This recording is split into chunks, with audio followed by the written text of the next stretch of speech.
Evidence. Tonight, see what truly exists inside the world of the paranormal. Inside. Join the discussion and review some of the best paranormal evidence captures from a wide variety of experienced and up-and-coming investigators. See and hear what they capture, where they captured it, and how they captured it. Right now on Entity Voices Paranormal Evidence.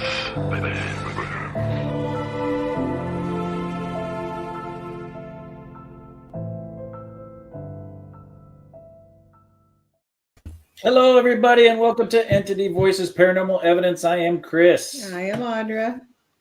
And I am Lourdes. And I am Ron Yacovetti, Tony, and Sheree Rathman. I have whole podcast personality syndrome. Parapolar. Yeah. We'll wait while the audience goes and looks it up on WebMD. Symptoms? Do I have symptoms? How are you guys? We're good. We're good. Yeah. We're still taking it easy for the month. Which I'm happy. Yeah. Don't You blame look you. refreshed. Yeah. Yeah. It's hard too because it's we have so many people that we love to work with, and like things come up and like, hey, if you're not doing anything, or hey, you can do this and that, and like we spent last weekend, we had my son here, and we miss. You guys know, you guys are as family oriented as it gets. We miss doing that when we can't, but we love when we do what we do. Right. So we took the month to kind of chill. So yeah, so for folks watching, we were joking around, but if you remember last week, Sheree was a little under the weather, and this week it's Tony's turn to be under the weather. So we hope he's feeling better. Yeah. They are both sorely missed when they're not here. Of course. But so feel better, guys. we'll try to do him proud. So We far, will. I probably failed at that, but we'll keep trying. And I will try and get to your comment as much as possible without Tony here. Usually we're both doing, I'm playing the Bits clips, and Tony's pieces. doing the comments, or vice versa. Yeah. And without him here, it's going to be a little crazy, but it's okay. We'll try to help out with shout outs too. For example, Yeah. Chris Nuara of Trinity Paranormal just showed up and he said, "What's up?" Which is kind of. Let's want to know what we It did with is. the ratlins. They're stuffed in a closet somewhere. I'm just kidding. Yeah, Mr. Scott Reddick. So, hey, I want to give a big shout out to Scott Reddick with PPIT. It is his 49th birthday. Woo! One more year in the That's right. Scott, this is his Scott is ex-law enforcement and a current EMT in North Carolina. And this guy is so dedicated to the paranormal, it's insane. He's a great dude. Happy birthday, brother. Yep. Happy birthday. Yeah, Happy birthday. good dude, brilliant guy. Another mind that is making it hard for people to deny the quality of research being done in the field when you have people like that are added to the collection of us. So. And if you can look them up, those guys are doing some phenomenal stuff up in the Winston-Salem area of North Carolina, and they just did a new website for their group, and the website is just phenomenal, man. I just looked at it before the show. Good. That's cool. Doing really good. Yep. Good group. Happy birthday, Scott. Trying to work on redoing our website too. We had it done. Someone helped us out and did it a couple of years ago, and it's got this whole outer space theme thing going on. And I'm like, well, no, I'm not an astronaut. Yeah, I was working on my website, but nobody wanted pictures of my feet. So Good stuff. Feet. all right, guys, we have a phenomenal guest tonight. We have a gentleman that Ron is very familiar with. Mm-hmm. A gentleman named Adam Knoedler. He is a paranormal investigator, and he started the S.I.U group in S.I.U. actually. S.I.U. Sorry, Oh, guys. sorry. I'm a little dyslexic. Always have been, always will be. Me too. It's the Supernatural Investigation Unit and the owner of Supernatural Production Media. Oh, cool. And he was also a big influence in getting Ron started in the paranormal. So this gentleman means a lot to the paranormal. Absolutely. And he produced this gentleman here. So let's go ahead and bring him in. Everybody say hi to Adam. And the hate mail comes in. There he is. Hey, Adam. How are you guys? Good. How are you? Good. Good. How are you? A lot better than last year, that's for sure. Last Yeah, Last we're year. Yeah.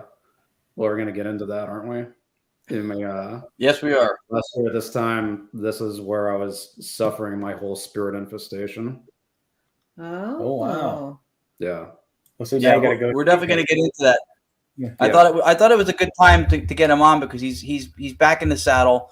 He's one of those guys that will walk away on his terms only. He won't be forced or bullied out of the field against his will.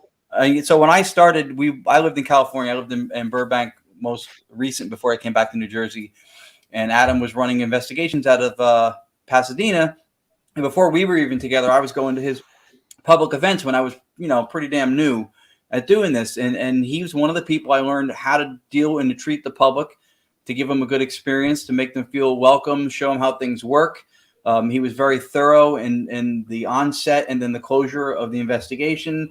Any questions, sharing evidence, and discussions afterwards if you had something that you wanted to talk about. He did a fantastic job, and I learned a lot of how to interact in the community under him when I lived in Southern California. And so now I thought was a really good time because since then, obviously, Lourdes and I got to work with him. Adam had come out to New Jersey once, and then we went out to California together, and we worked with him. We went to the Glen Tavern Inn in Santa Paula together. So we've had some really fun out in the field times. We brought him to White Hill when he was in New Jersey. We went to Pasadena Playhouse. Pasadena Playhouse he did with us also. So he's going to share some evidence, obviously, and talk about his experience. But I hadn't even known up until not too long ago the depth of what he had gone through with I guess he said it's a spirit infestation situation, but it was pretty dire and it was pretty serious. And I thought this was a good thing to do because we don't foster all the glorification of dark demonic stuff on the show, like you may see on TV, for example, where it's supposed to be pretty cool and it's exciting, and there's a realism to it that that we don't embrace, that that we need to be aware of. And so this is a guy who's been out there, he's been in the field, he does things right, he has good intention, and he's been through something that I thought would be not only interesting for people to hear, but hopefully learn from. Interesting. I can't wait to hear the story behind that. Well, Adam, do you want to lead with that story, or do you want to go through some of your evidence first? Absolutely. Well, just that being said, not only is it interesting, but I mean, like, this is for all paranormal investigators too. People just starting out, people that are well experienced. I mean, if you want to do this, I mean, I think there's like prices to pay, and this is one of those prices. Obviously, this was a more severe problem that I had. But yeah, I mean, like you're going to deal with stuff like spirit attachments. Some more mild forms. I mean, I've had them before, and these more mild forms are like, I don't really feel like myself. I kind of have a weird string of bad luck. Let me go reach out to a psychic medium or a Reiki healer or somebody like that. So you're going to deal with stuff like that. Now, my story last year in September, I was just going through a wide variety of medical problems out of nowhere. Also, that being said, I mean, you don't know how long you're going to live, because in this case, it was like everything was fine one day, and then literally the next day, physical, mental, and spiritual health just starts plummeting. And you're just like, oh my God, like, what do I do about this? So that's why I'm here tonight to tell you guys, like, this happens to anybody. I hope you guys have the tools to deal with this situation now. Do you know where were you when you got it? Yeah, so this started out with just few ER trips or urgent care trips. So I just had it just felt like something like an internal organ was going to burst or something like that. Go to the urgent care facility. They don't find anything. It actually ended up just being a small chiropractic issue, but it just felt horrible. Like, yeah, I just felt like I'm going to have surgery to get myself opened up, Then the next week, a little more graphic, scrotum was hurting, like painful pains in the scrotum area. So I'm like thinking like, oh my God, like, is this cancer or something? They do ultrasound, nothing. Third time, now it's urgent care to the ER. My chest is hurting so bad, I feel like I'm going to collapse on the floor. So as I'm walking into urgent care, like, guys, you got to call an ambulance because I'm about to have a heart attack. So the moment I go into the ER, it's like nothing even happened. They ran all these tests and everything, and the test for a heart attack is a 45. Like, that's the highest score, right? Running all the blood tests and everything, it was a 6. So I'm left dumbfounded, like, what the hell is going on with me, man? And so, being obsessive compulsive, I start thinking like, I got to go. Another health problem occurs, and it's like, okay, I think I got to occupy my mind to go do something. So, if you know me, you see Instagram posts of me going into mausoleums and just checking them out. That's something I do to tune up my instincts for spirit. And there's this one Portland mausoleum. It's about 8 stories big. Wow. I haven't been in there yet. I'm like, wow, this looks like a hell of a mausoleum. So I'm just going to go check this out. And it certainly was. But when you get to the lower parts of it, it becomes a more sinister feeling. And I even thought, I'm not so sure. Maybe I shouldn't be here by myself. Maybe I should have somebody accompany me with me. But, I just thought, well, I've done this many times before. Nothing's ever happened. I'm not gonna, I'm sure I'll be fine. So I get to the second floor of this mausoleum and there's caution tape. And my instinct was just like, why is there caution tape here? And they're like, yeah, Adam, go check it out. Like, something's not right at this location. So I do that. I walk the corridor, turn the corner, turn the other corner, and then down this corridor, it's just all dark. And then my sixth sense was like, okay, this is as far as we go. Time to go right now. Because it's like, if there's something demonically infested, this is where it likes to hide, in the darkness. So I'm getting out of there. I mean, I have like 3 floors to climb up along with long hallways to get out of there. And, I do that. And as I'm driving the Selwood Bridge out of there, I just felt like something just grab onto me. And then all this anger and anxiety came out of nowhere. I'm like, oh God, what the hell is this? And I was like, oh no. And Ron knows this. After every EVP session, ITC, EMF, you name it, or just walking around somewhere, disengage from spirit, close the portal of that world, say goodbye, whatever that is. Didn't do that. And because I didn't do that, I paid a massive price for it. And I mean, I didn't think I was going to go through anything like this. Hours before that, everything was fine. As soon as I walked into that mausoleum, it just, hell came for me. So yeah, physical, mental, spiritual health declined. And especially my mental health, I was just getting all these thoughts like holy cow, I never think of these things. I'm talking about really disturbing, sinister thoughts, like abusive acts towards people, and me enjoying those things. And of course, that's an obvious red flag there because I'm such an empathic guy, and it was just, empathy's gone all of a sudden. So I'm sitting there what do I do about this? So I go to a man that I've been seeing now for a while, Harvey Althouse, who's a psychic medium. And I see him and he's like, well, Adam, I scanned your energy. You seem fine to me. And so after that, this just continues, unfortunately. And then around this time in December last year, I contracted a colon infection. But at that time, the urgent care facilities and everything, they were running tests and they couldn't find anything. So I'm, going to running to the bathroom 15, 20 times a day, not in any control of my bowels. And I can't eat anything. I'm eating, but I'm throwing all of it up.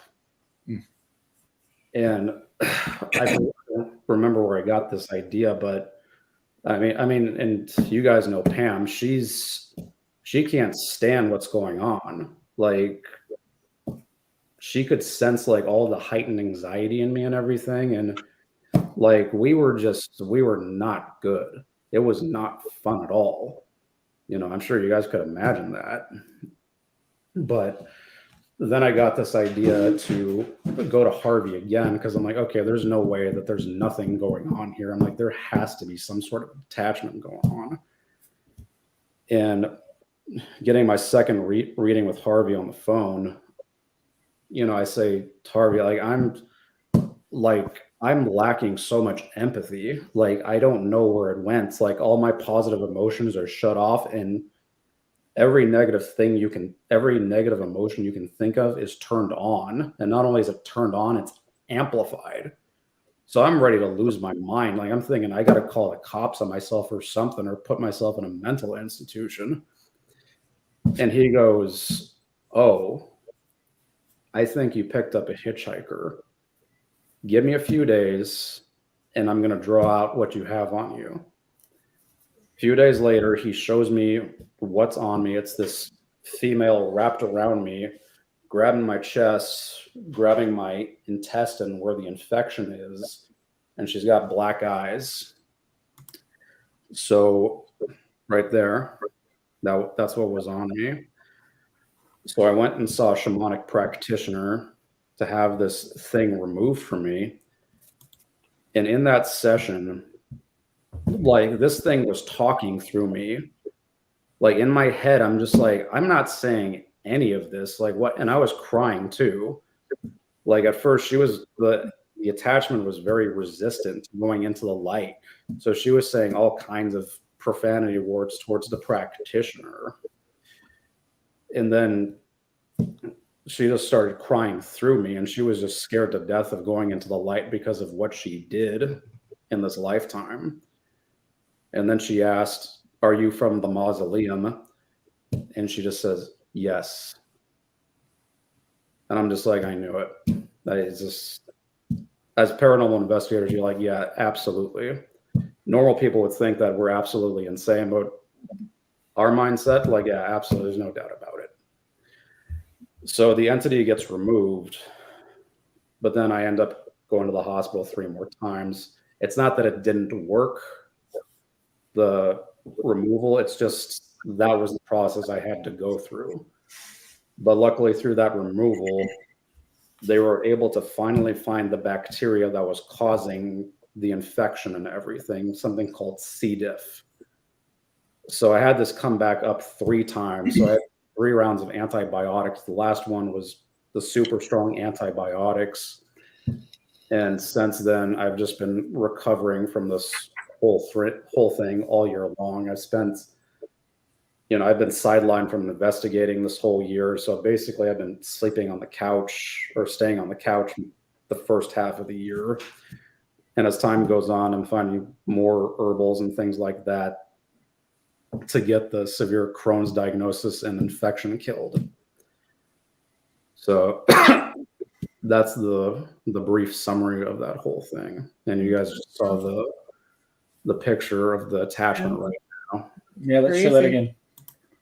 Yeah. Have you been back out in the field at all since this now? You said you were sidelined for at least the first half of the year. And if you have been out, or when you go back out going forward, what's different about your approach besides not forgetting the closeout at the end, which I think is the obvious thing? I would say that, I mean, through this whole thing, I mean, I also lost my sense of self. So I've been recovering not only through this whole thing, but I've been trying to get myself back too. So as far as investigating, yeah, I was back in the field. I went to the Hasita Lighthouse bed and breakfasts like a month after my hospitalization. But I would say that nothing has really changed, but like, I'm just more of what I already was. Then of course, like, I know you said besides the disengaging from spirit, but yeah, I mean, I'm stressing out on that more often now, making sure that whatever spirits I come in contact with, like, yep, stay here, don't follow me, goodbye. Fourth dimension closed. Yeah. I think it's important to know that it was a good thing that you were able to recognize it, because some people get those thoughts and don't really know what's going on, or doesn't recognize what's happening, and they act upon those negative thoughts. So that was like, I commend you for that, because that's not easy to do, to recognize, wait a minute, something's just not right, and this is not me, and why am I getting these thoughts, and I need help. Not only that, Lourdes, but if you told other people this, they probably wouldn't even believe you. Yeah, They'd Right. probably just be like, well, I guess you got to live with this now.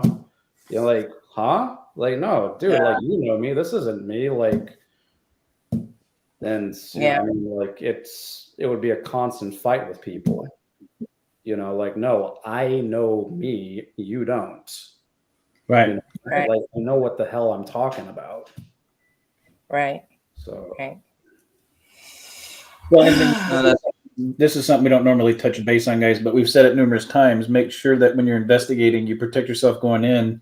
And as Adam pointed out, he forgot to close the door. Make sure you close that door and protect yourself as you leave, especially as you start getting into heavier, darker locations. The more you investigate, I mean, hell, I started out doing graveyards and chasing old ghost stories. And then today we're doing Trans-Allegheny Lunatic Asylum. And the heavier places that you get into, the more you have to protect yourself, and the more you have to make sure that you protect yourself when you leave. Because even if you don't walk away with attachment, what I call the pine tar effect, you can walk away with negative energy that just makes you feel like crap for days.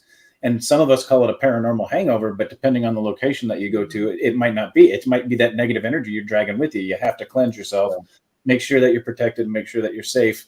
And another thing I've always told people that we used to do tours with at the hospital, if this is something that you're going to pursue as a paranormal investigator, make sure you're ready for the worst thing that you could ever imagine.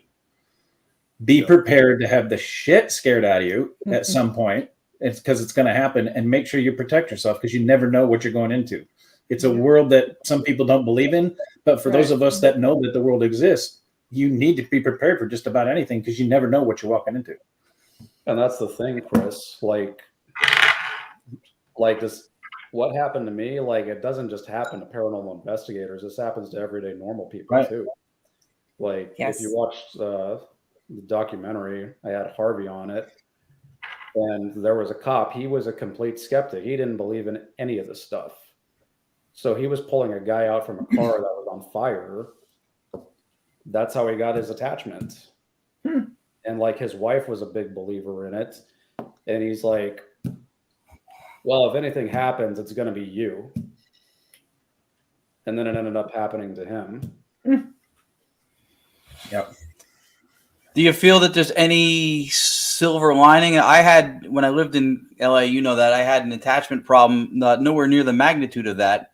But then when a couple of the shaman from the group I was in, one of whom got rid of it, another one who used to monitor me after that just to check and see from afar if everything was cleansed, like you had somebody checking you out, and said that that I was so much more grounded and defended because of that. It was like, like a fool me once thing. Like after that, it would be very, less likely to be a repeat performance because of what you went through. Do you think, I mean, my answer, if I was to judge you knowing you, my answer to that question would be yes. But do you think that you are now a much more difficult target or prey for this kind of a situation, because now you've been through it, and that's armor you've developed, so to speak?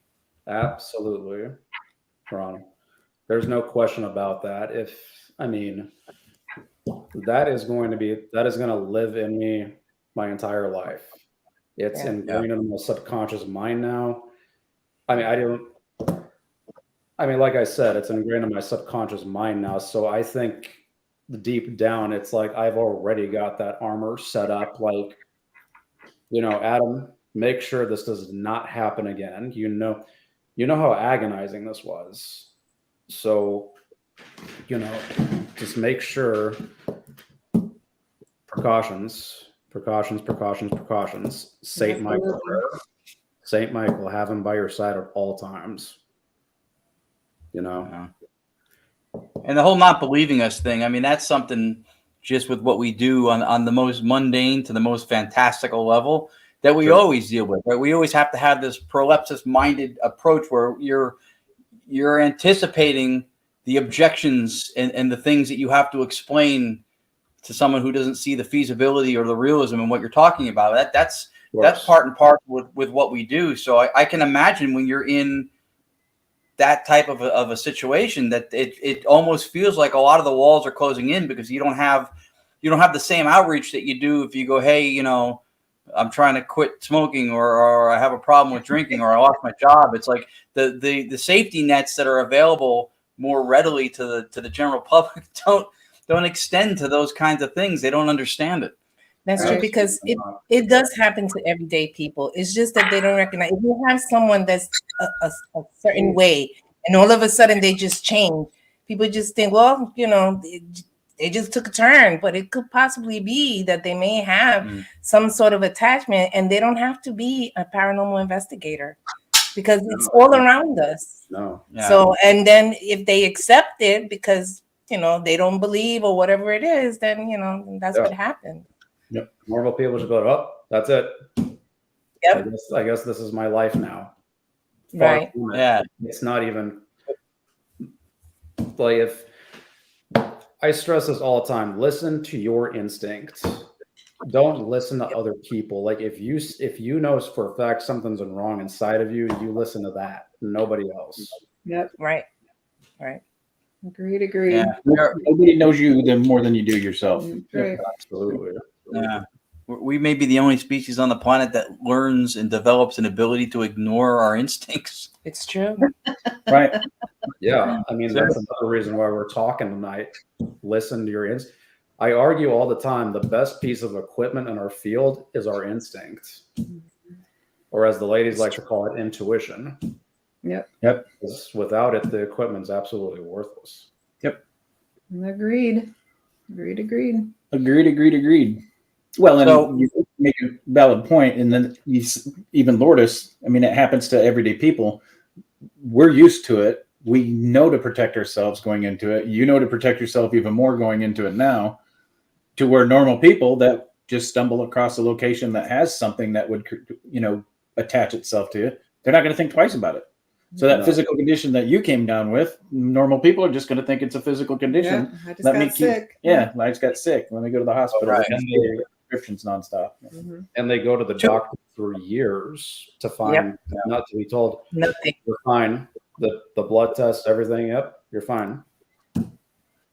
Yep. Two important things. One is that, again, to repeat what I said in the beginning, this is not a, you know, here comes the dark and demonic episode show. This is where our show is called Entity Voices Paranormal Evidence. And then some of the evidence of paranormality, unfortunately, in some instances, is this type of scenario. And so this is somebody that I can attest to, because I know him even longer than she knows him, and she also knows him, is that this is not a drama. Oh my God, every time I go somewhere, something touches me, something poked me, a ghost took my wallet, my ID's on eBay. Like, he's not that guy. Far from it. So this is something that when I heard it, I was like, you know, I believe 100% that he went through something that was traumatic. The other point is that this show, and he's going to share some of his evidence, is that there's the success story, I think, in this for me, is because he's sitting right there. Yep. And if he was a coward, if he was getting pushed out of something because his passion was going to be taken away from him, from something bullying him out of it, you wouldn't be looking at him right now. So that's ball sitting next to it. Would have allowed it to take its power. His power. Bingo. That's it. Yeah, So on the hospital bed. And I mean, like, trust me, I had those voices telling me that, you know, like, oh, if you continue, I'm going to make your condition worse. You know, you're hearing stuff like that all day long. Delete your evidence now, or else I'm going to make your health even worse. And I'm here right now just fine. Even went back to the mausoleum to do an investigation. So take that. Back on the whole. Yeah, that's what I'm talking about. S.I.U, mofos. S.I.U. S.I. Screw you, spirit who did that.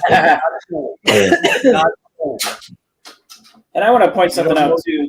I'm sensing a shirt. Yeah, you don't know the Knoedler, but that's your shirt. You don't know the Knoedler. You don't know the Knoedler. Because the Yak Man said so. I just saw a double thing happening there. The Yak Man said so, and you don't know the Knoedler. That's awesome. We can go on all night. I'm gonna point out one more thing that Adam and Ron said to this. We're not leading towards the hey, this is the demonic episode. If you guys paid really close attention to Adam's story, he never said it was a demonic entity. It was a negative entity that was afraid to move on because they didn't want to face what they had done in life.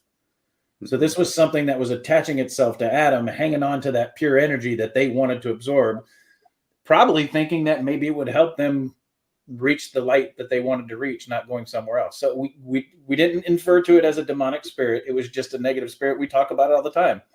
I mean, the spirit was afraid to face what it had faced in life. What do we always say? An asshole in life, an asshole in death. Guess what? Yeah. So, all right. Adam, we are so happy to have you back on the horse, bud. You're a great investigator, and we're happy to have you back on the show too. We're glad to see you. Glad to see you doing better, bud. That's great. And thank you for sharing your story too. Yeah. Because that's brave of you. Yeah, that's brave of you to share your story. Well, like I said, compared to last year, I'm ecstatic to be here right now. I am so glad to be here right now than last year. Absolutely. Can you see it? Yeah, he's there. See that? We're in that book. Yeah. That's a book number 2. That's Adam. That's what that was at White Hill. Those are the Ghost Brothers in the other pictures. They didn't sign on for this.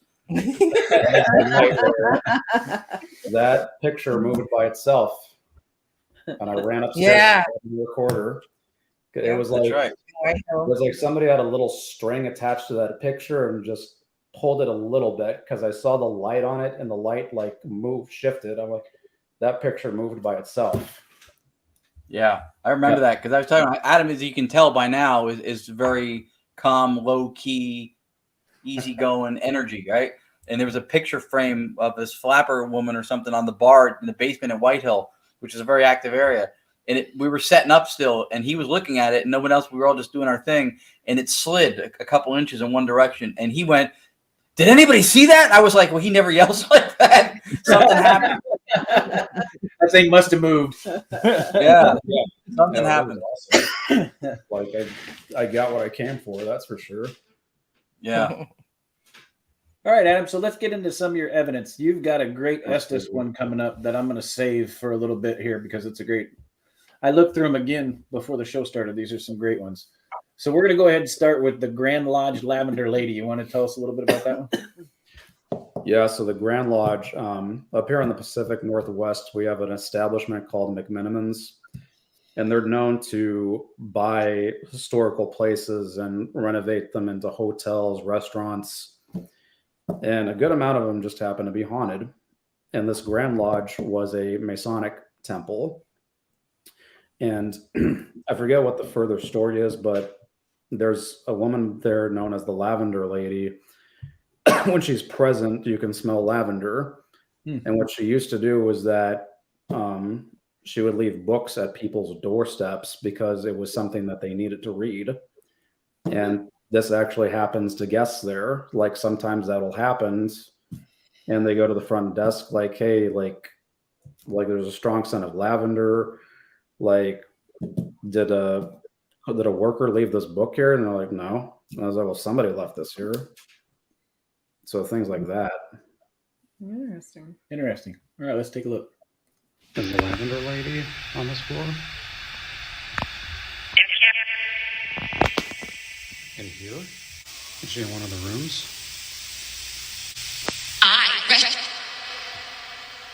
Sounds like you said hi.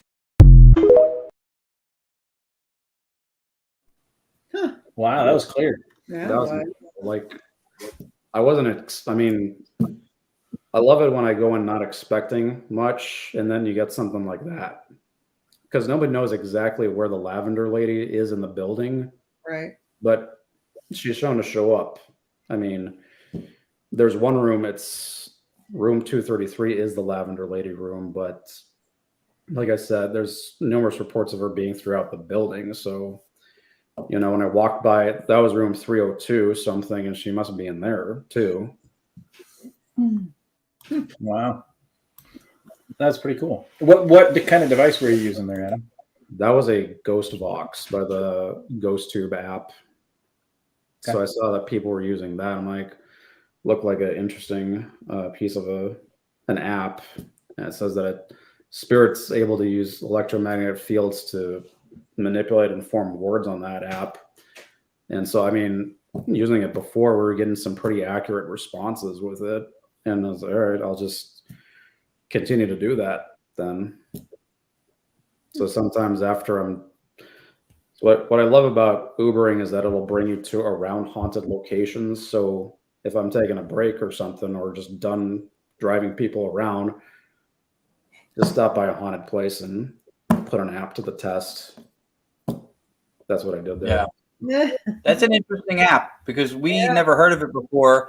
And we were at the Shanley Hotel in Napanoch, New York, and there was a couple there who was using it, and they thought it was really good. And we'll try anything. And I believe if you think they can manipulate electronics, that if that's the app you're running, they can manipulate the phone. So it's not necessarily wholeheartedly the app, but if that's lending itself to what you want it to do, and it's your device, which is electromagnetic, it's possible. I would never say it's not. And when we saw it, the direct radio voice had said something that was a racial slur to the female of that couple. And then we were outside in front of the place and they told us about the app. So we downloaded it and we were messing around with it. We were just outside, just getting some air, having a little coffee. And then it repeated another slur. It didn't repeat it. Well, it said a different one, right? Right, because we didn't say the word. That's another thing, because you have to be careful to say the word. No one was thinking this, and it called me. I don't know if I should say it. Right. I'm afraid to say the word, but it was a racial slur that no one said. No one was even thinking. It's not the regular N word. It was something else. But that was what it called. That's what it called the lady inside. Yes, and that's what it called the lady. She heard it, and her face just went.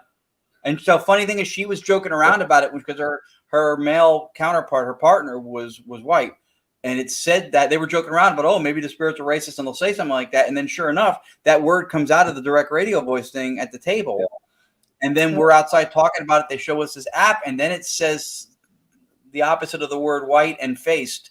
Yeah, it said BLACKED face. Wow. That's what it called me. Well, I think because that was the only one that's dark skin, because she wasn't outside. No one said that word. And it just said blue face. And you were like, oh wow. So it was interesting. If that was a coincidence and we hadn't said it so the microphone doesn't picking us up, I don't think it's anything to do with super psi and telepathy, because neither of us think those things. Yeah. Right. Well, so, you say, Juan, timing and relevance. Right. Look at that.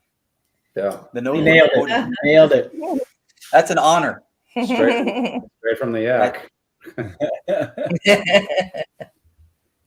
All right, so we're going to I'm going to jump into the mausoleum ones because these are the fresher ones, right?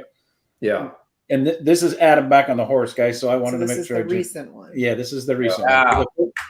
The first one is the infestation at the mausoleum EVP. Yeah. So here we go.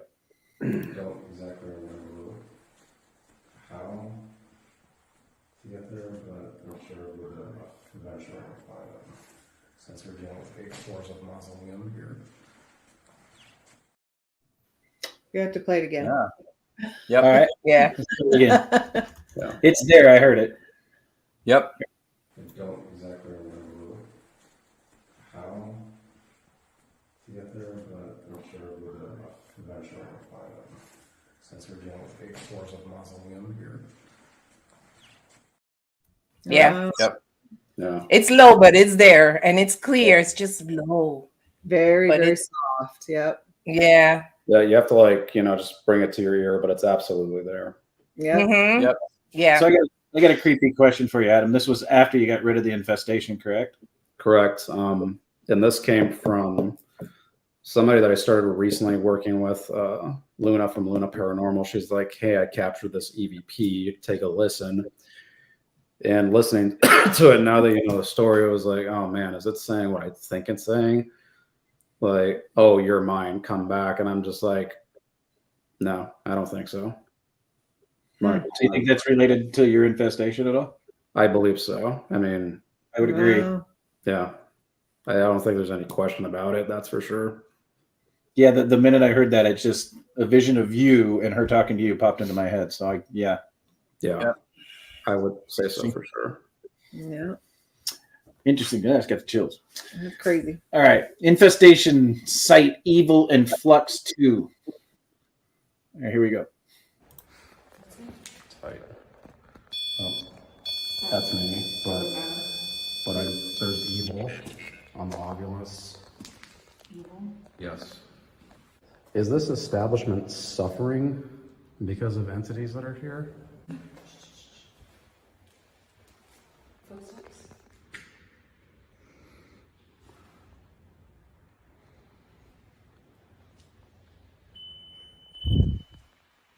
Yeah.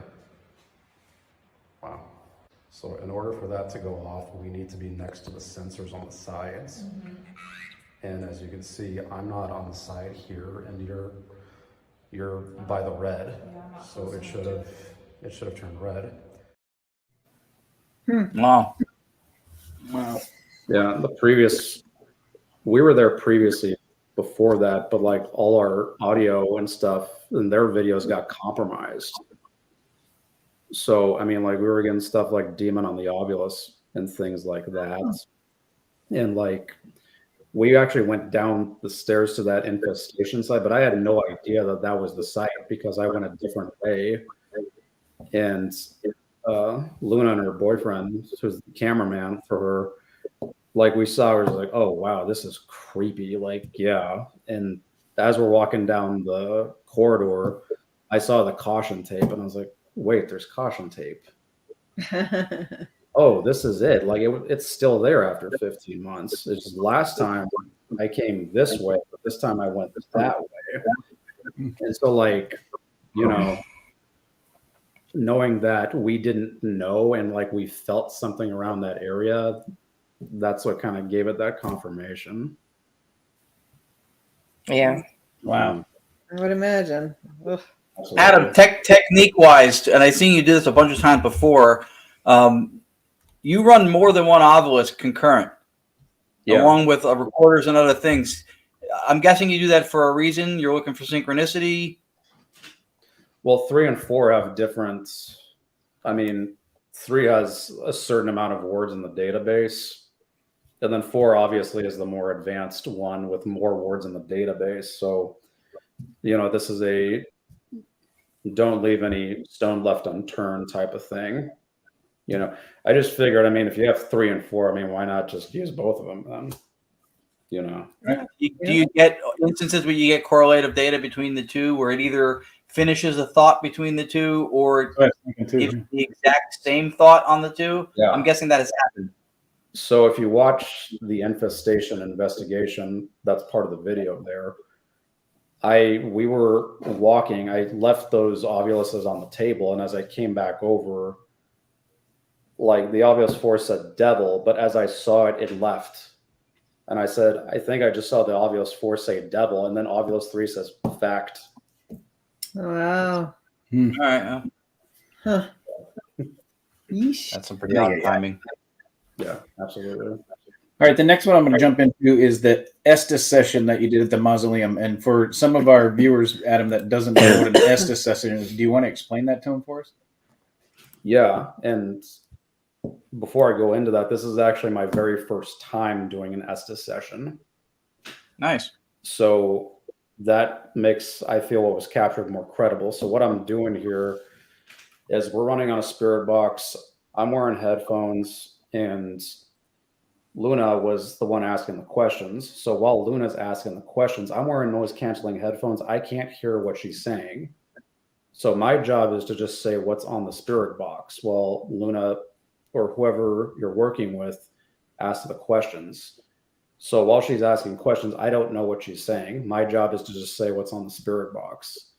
And the idea behind this is that there's been very strange, like, synchronicity there, because it's like how am I answering that question when I don't even know what she said?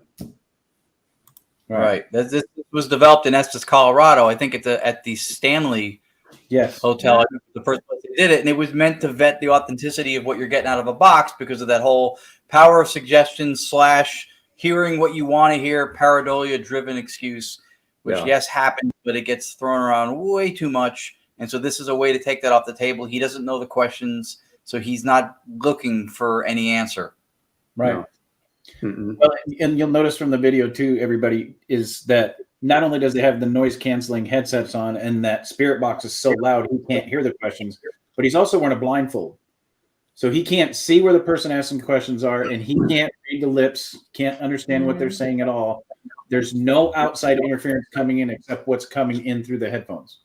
So let's go ahead. It's about a 4-minute clip. It's a pretty interesting one. So take a look. Oh, cool. My name is Luna, this is Nolan, and that's Adam. Adam is wearing headphones and a blindfold where you can go up and talk to him. Adam. Yep, good job. They're speaking. We are. Choose no. Is there something evil here? Hey. Hi, Birds chirping. Woman. I am a woman. What is your name? Only one. Only one. What does that mean? One woman? What is your name? Love. Do you want love? 2. There are birds chirping outside. Call them out. Call who out? Daydream.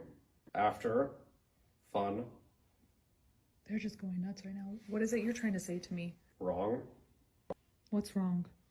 That's what. Thank you. Tapping from behind me. Did you just tap over That's here? my way. You like to tap? What is your name? I guess so. Maybe they're talking to each other. A video. We are taping you. Is that okay? 11:20. Is that the time you died? About 3, 4. You died around 3 or 4? Religion. What religion are you? Are you a masonry? More than. If you're up on Adam, back off of him a little bit. I can see he's uncomfortable.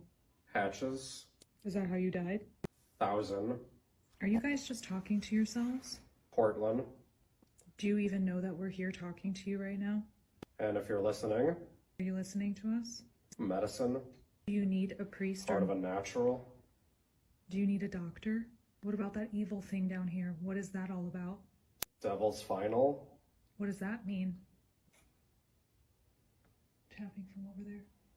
What does that mean? Some danger. Okay. How dangerous? Family. What is it? What is the evil thing? What did he say? What is the evil thing? Biblical. Tell me what it is. What is the evil thing? Should we be scared? That needs loads of business. It's like sometimes we're getting intelligent responses and next it's just very random. Coward. What's he saying? Handle. Off campus. Negative. He looks uncomfortable. Are you messing with Adam right now? You're in school. I'm not in school. Thank you for the compliment though. Can you talk to me about this evil thing? That's what I want to know. When they. Is this evil thing biblical? Should we leave? Yeah. Why, you don't like us? Are you concerned for us? Why do you guys always want us to leave? Part 2. Part 2 of what? Is that a threat? I was you. Ouch. What happened? Get out. Did I do something wrong? I apologize if I did. Cinco. Lost of. Are you Spanish descent? Hola. 5. Work. Why do you want us to leave so bad? In years. Tapping from all around. Might be the window. That's definitely not on the radio. Is that your favorite word? You have a shelter. I do. It's a beautiful shelter. Do you? Do you remember Adam? Your demon. What does that mean? The Bible. What does it mean? Is there something down here? Are you kidding me right now? You remember Adam? They're mine. No, we are not. Absolutely not. We are ending conversation with you. You're no longer allowed to speak with us. Yep.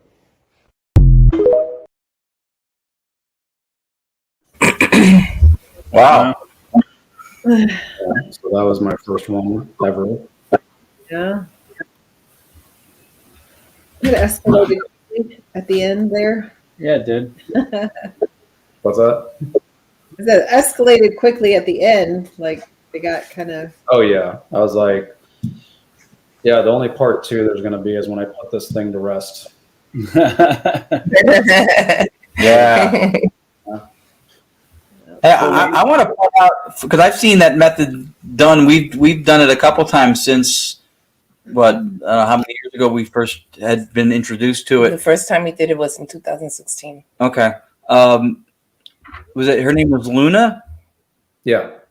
I don't know if she's watching or if she's going to watch this, but her ability to engage and hold conversation without stepping on or losing, it was like a dance. Yeah. We just talked about this with something else we worked on separate from the show. It was like a dance. Like she was vibing the conversation as it was happening. She went longer with sentences or questions, and then when there were things there, she responded. It was very balanced, very in sync, very smooth. It was She was really good. really nicely done. Very good. Yeah. Yeah, absolutely. Well, that's what happens when you got 2 paranormal-minded people. I mean, there's an understanding, so we know how this is supposed to go. Interesting. Hmm. Hey, real She did quick, really guys, good. in about 3 minutes, UNX is going to switch over their audio program, but we've got a few more clips here from Adam, and we're going to continue to go. So keep watching us on YouTube and on Facebook. We're going to go past the hour. Go ahead and stick around with us for a while. S.I.U. S.I.U. All right, the next one we got is ovulus work. You want to tell us a little bit about that one, Adam? Yeah. Does it just say ovulus work, or what's on the title too? It just says ovulus work. Oh. We can go ahead and watch it, and then you can talk to us about it. Yeah, do that, because I All right, here we go. on the clip. So, are there any spirits here with me right now on the first floor of the Heseda bed and breakfast? You can speak in these devices here. They have a word database, so I know what you'll be saying. There's a nice fire going on there, so you can use that for energy.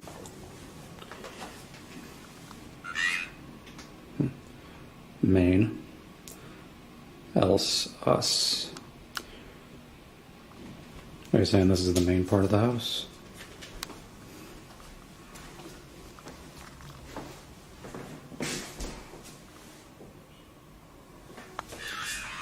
I heard something over there. Paranormal. Was that paranormal over there?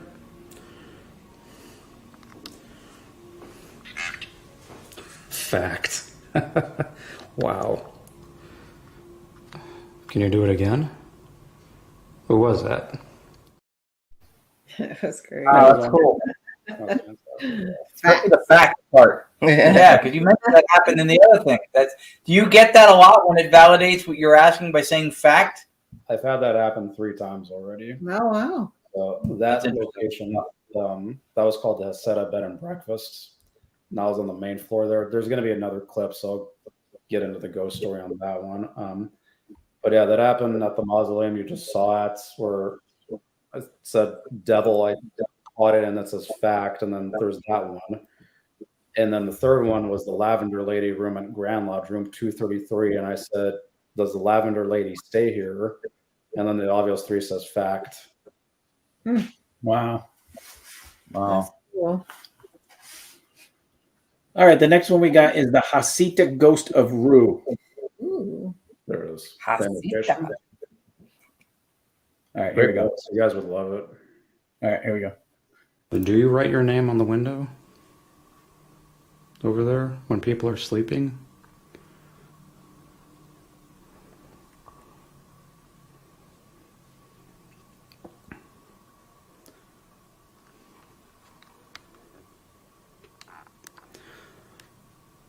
Okay, Rue, if that is your name, I'm gonna review the recording now. So if you can continue to communicate through those devices, I really appreciate you coming through right now. Is it a good message that you want us to know about? Well, the millimeter just jumped to 1. over 1. Wow. It's a good message. What's the good message then? Is that everything's okay here? Everything's good? Do you write your name on the window? Over there when people are sleeping?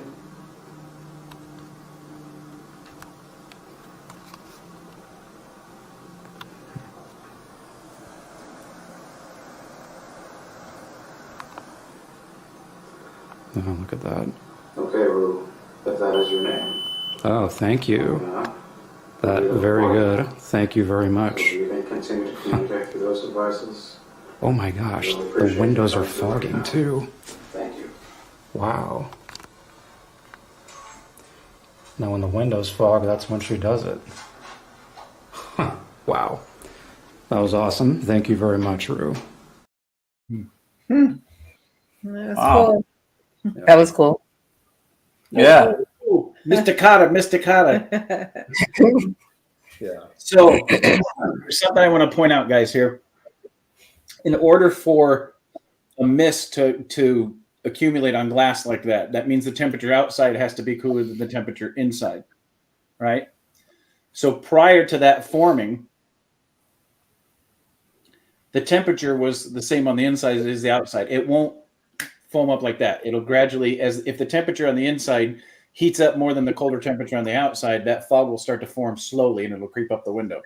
In order for that window to fog that quickly, somebody would have had to have gone to where their hot breath was against the cold glass with the cold exterior of the window, causing that moisture to form on the glass barrier. And if you could see in that video, Adam wasn't close enough, and you didn't hear Adam go because you'd have picked it up. No, you didn't see me on the window either. No.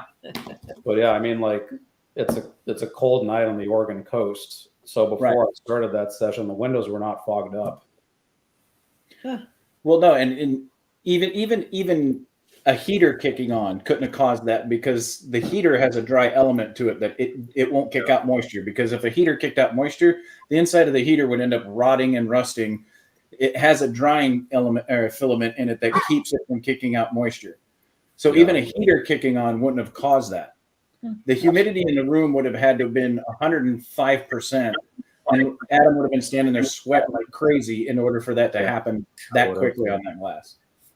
Also, I mean, like, there's about 30 to 40 minutes worth of content there too, and some edited as well. When you look at the windows, there's no fog on the windows. As time passes by, you see the fog start to come in.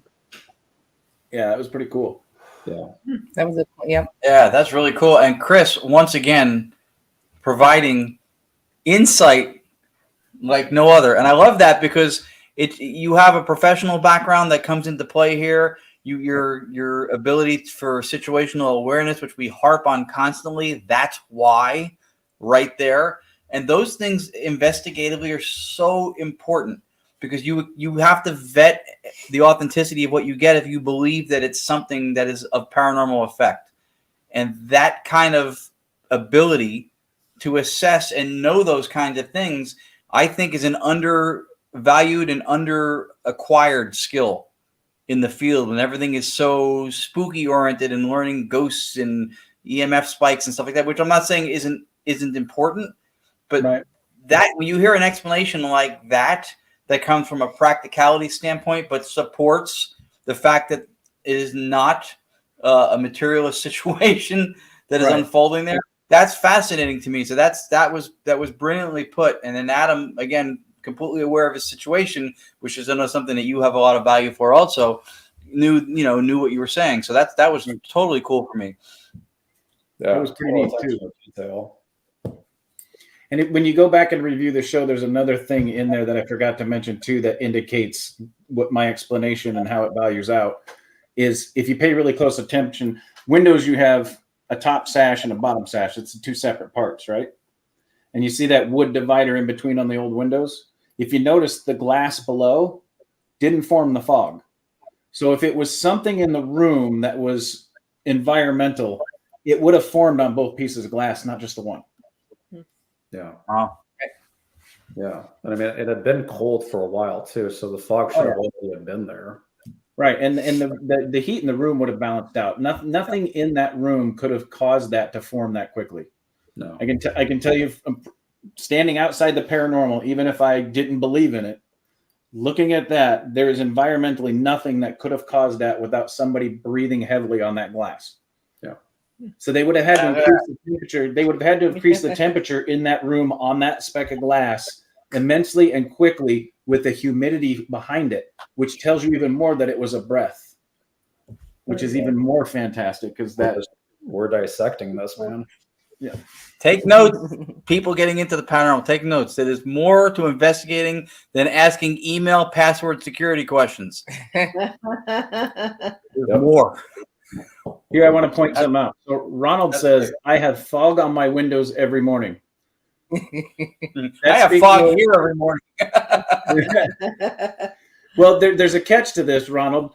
On my windows, not on one single pane of glass, on one window. Yeah. And it didn't just form in a couple seconds like it did in the video there. That was pretty cool. Yeah, that's fantastic. Oh, good. That's a good noggin. That's funny. He does awesome. Have a good noggin. Thanks, Katie. You want to get complimented on your intellect, that's who you want to get it from, is somebody with the last name Holte. Yeah, no kidding. That was awesome. Thank you. Yeah, that's really cool. All right, Adam, the last one we have is Devil's Gate Serial Killer. I saved this one for last just because of the name. I've been to that place. I've been there, and I've been there because of him. He was the first midnight tour guest. And I actually thought he was the one that didn't want to go, and it turns out it was the other way around. Yeah, that's right. Because a lot of times one part of a couple, I was dating somebody when I first started doing this in California. It was before you, but you're permanent. It's okay. You're permanent. And so we would go, and when we were newer at it, and he would have like an 8 o'clock and like a 10:30 or something. And we would always go to the late one because it said if stuff's happening, he has to end the tour because there's another one. But if it's the late one, you can keep going. And Adam would keep going. And if we were the only two who showed up, he would still do the tour with the same passion and energy and take his time as he would if it was 50 people. And it was awesome. And that place, I was like, whoa, I don't know how he found this place. You had a story about how you even found it the first time you went and scouted it, right? When something happened to you at that place. Yeah, I mean, I'd been to Pasadena. I mean, Pasadena local. I mean, all you hear about is Suicide Bridge, haunted forest, Suicide Bridge, haunted forest, Suicide Bridge, haunted forest. And then one day in San Diego, my cousin had a weird California book, and I open it up, it says Devil's Gate Reservoir. I'm like, well, where's this location at? Pasadena. Like, I've been doing this for how long, and I'm just now hearing about this. Yeah. So that night or the next day, after I go to the gym, I just go to scout it out, and nightfall's coming. So I just walked the dam and got in my car. And then when I hopped in the shower and was getting cleaned up, there was this sting on my leg, and I looked down, and there's 3 long scratch marks down my leg. And I didn't come in contact with any kind of brush or anything like that. And I mean, like, if they were popped blood vessels on my leg, they wouldn't be doing this. They wouldn't be curving. So the only explanation I could think was like, this has to be demonic scratches. Huh. That's the name. Yeah. All right, let's take a look. So, all right, here we go. Running our 30 EP session right now. There have been times where we've been here, and I asked if this place needed an exorcism.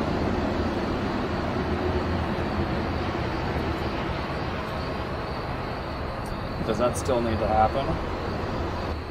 Is Macrae Edwards here? Is he still here at the dam?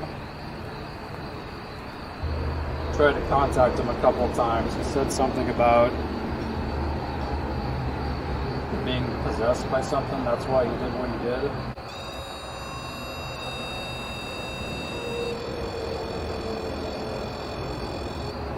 Okay, thank you. Do you regret what you did? Are you trapped here because of a result of what you did?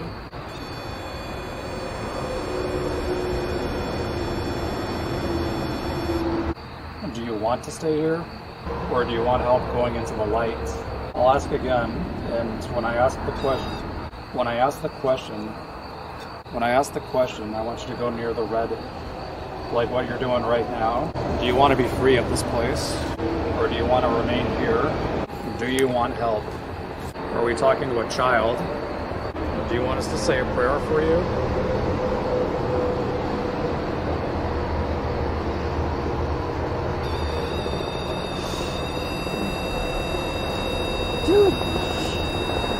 Would you like us to say the St. Michael prayer for you?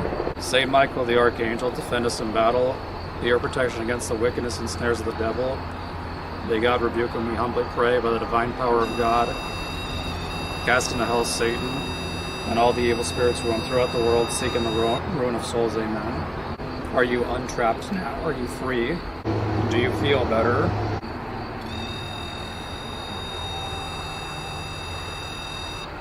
Have the entities backed off of you?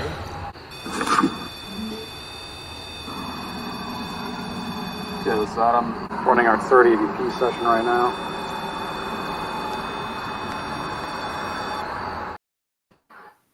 Wow. Wow.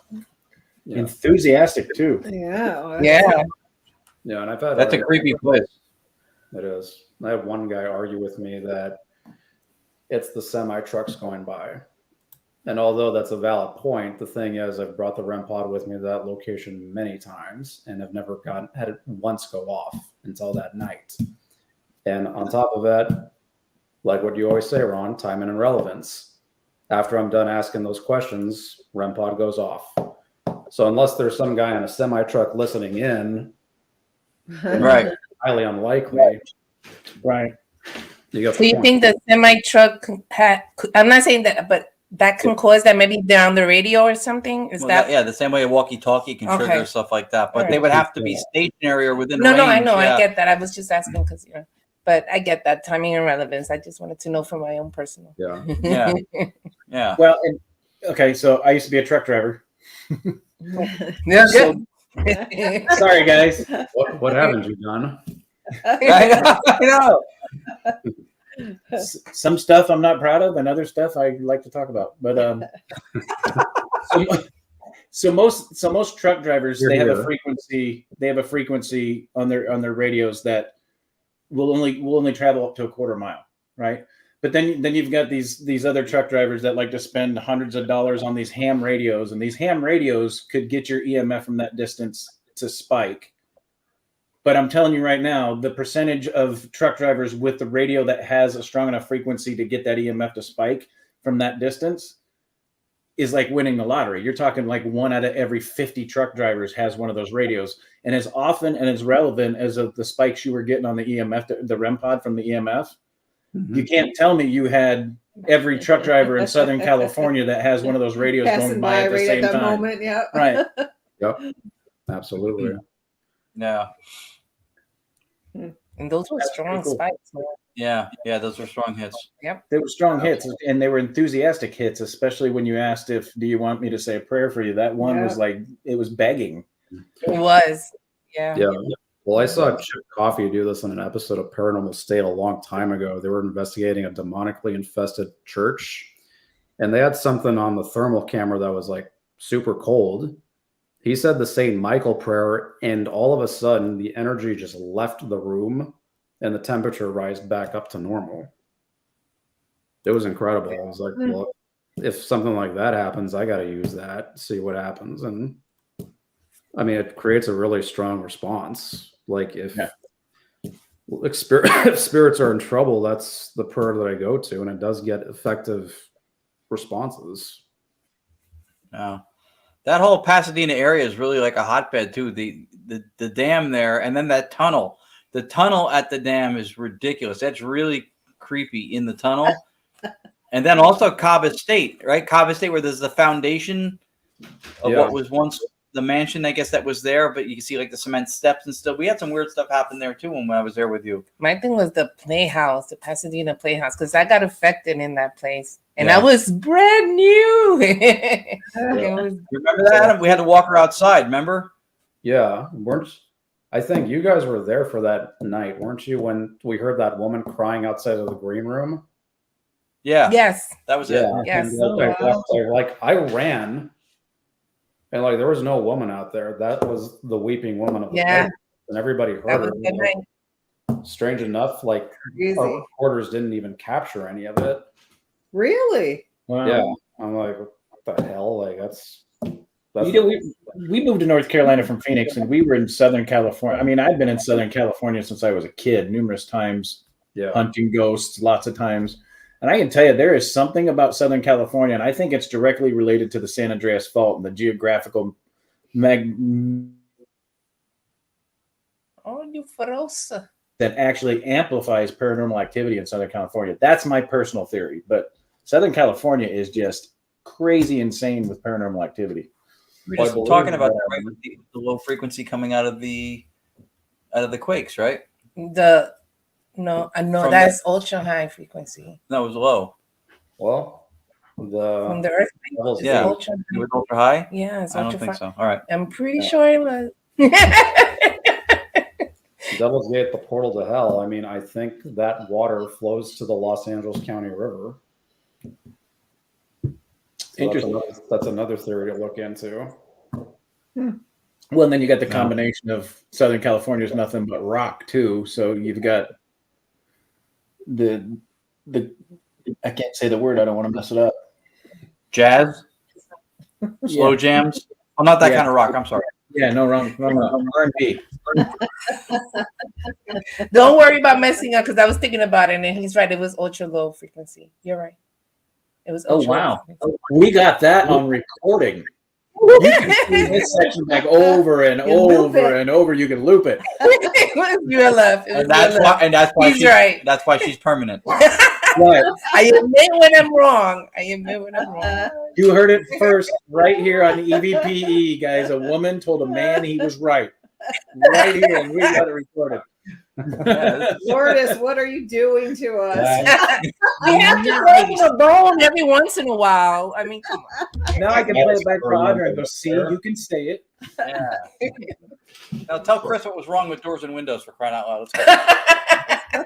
No, nothing. Nobody's bold enough to take that comment. Nobody's touching that. 30 years in the business. I hope I learned something. All right, Adam, this is the part of the show where you get to shamelessly plug your return. Where can people find you? What are you doing up in Portland? What's your TikTok? What's your Facebook page? Where can they find you? Yep. So just head over to the TikTok page and it'll be linked to other stuff. Supernatural INV unit, because TikTok won't let me spell out the whole name. But there's a link there. There's the Instagram and the YouTube. YouTube name is Supernatural Productions, one word. And if there's other ones, but you'll find mine with a cross and close to 6,000 subscribers. And Instagram, full name, Supernatural Investigation Unit. And you can find it on Facebook too, under S.I.U, the Supernatural Investigation Unit. And since I'm in Portland right now, I'm investigating the hauntings of the Pacific Northwest and continuing to do so. Hopefully, I can get back to doing tours pretty soon now that I've gone through COVID, gone through all of the digestive diseases and finally fine. So plan is to continue. Yeah, good. Yay. Nice. Yeah, Melissa Blackman, we agree. We appreciate you coming on and sharing. Thank you, Katie. We appreciate you coming on and sharing. I think what Orta said summed it up. Is really it's brave enough to come forward and say you do this stuff. Still, I know it's come a long way with TV, but it's still, you still get the person that goes, "Oh, you believe in ghosts?" I'm like, all right. But to come forward with that story and share that is, I agree with her. It's brave to do that, and it definitely it sheds light on part of the realism of what goes on. The type of infestation that he had, it was very severe, and that's something that's really hard to talk about. Yeah. The things that he was thinking and stuff like that. That's not easy. So yeah, you can watch the documentary on my YouTube channel too, Infestation Documentary. And the great thing is there's people leaving comments that are like, "This is exactly what I went through. Thank you for sharing this. Now I know what to do." Right. Yeah. Well, I appreciate you sharing the story, Adam, because, we lean towards the metaphysical side of the paranormal portion of it. And that's always the side that people tend to lean away from, because that's the side that everybody goes, oh God, that's bullshit. Oh God, here we go again with the metaphysical stuff. And it's nice to, I tell you, we've had Adam on the show before, and Ron can attest to this because you guys are good friends, and Lourdes is good friends with Adam. Adam's not the type of guy that's going to make crap up. He's the type of guy that, here's my evidence, see what you see. So for Adam to come on and have the intestinal fortitude to tell us what he went through and share his experience with us is huge. And I'm actually glad that you did that. So thank you for sharing. That's fantastic. And at the end of the documentary, the message is, if the physical and the mental are not working, look to the spiritual then, because you might find your answer there. That's right. Very nice. You're awesome, Adam. Yeah. That's awesome. Thank you for having me. And he went back. Booyah. Booyah. Yeah. Which is why I want to go back to my house. One of these days, I want to go back to that place because I want to confront whatever affected me. Hopefully you guys will make your way out to Oregon soon. All you guys. Yeah. That'll be cool. Yeah. And we'll try to drag you back out here again, too. Yeah, absolutely. All right, guys, we want to thank you guys for stopping by tonight. We will be back next Monday, same time, same channel. We want to thank Chris Nawara, Katie Holte for stopping by as always and sharing. Melissa Blackman, you're fantastic every week. Courtney Peterson. We had Scott, PPIT Reddick. Happy birthday, brother. Thanks for showing up tonight. Ronald with ERRT Radio. Eric showed up. Everett shows up every week. Thanks, Everett, for showing up. Yeah. My sissy popped in again. Donnie.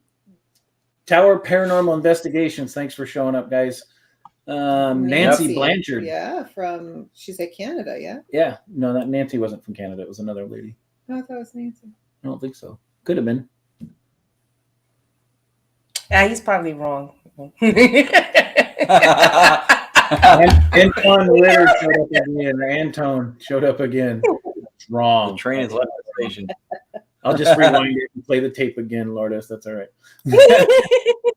Nancy Blanchard said she thinks she was up in Canada. Yeah. Somebody was up in Canada. I missed it. Oh, Maureen just joined in. We're just in time for us to say goodnight. A little witchy. All right, guys. Anthony Simonelli, how you doing? Anthony Simonelli, how you doing? Yep, Chris Noir. Yeah, Nancy Blanchard, New Brunswick, Canada. And Michael Bloomfield. Yeah, Michael Bloomfield. Audra was right. I said it. Who shared it? Thank you, Michael. That was very cool. All right, guys, we appreciate you stopping by. Adam, thanks for stopping by with us. Everybody, check out Adam's TikTok and YouTube page, and make sure you check everything out to go see that his full documentary of the infestation. That'd be really neat to watch. We're going to check it out too. And we will see you all guys. We will see all you guys next week. And remember, if you want to be like Adam and go through an infestation and turn around and come back and say, spirits, you have to stay haunted. Have a good night, guys. We'll see you next week. Night. Yes.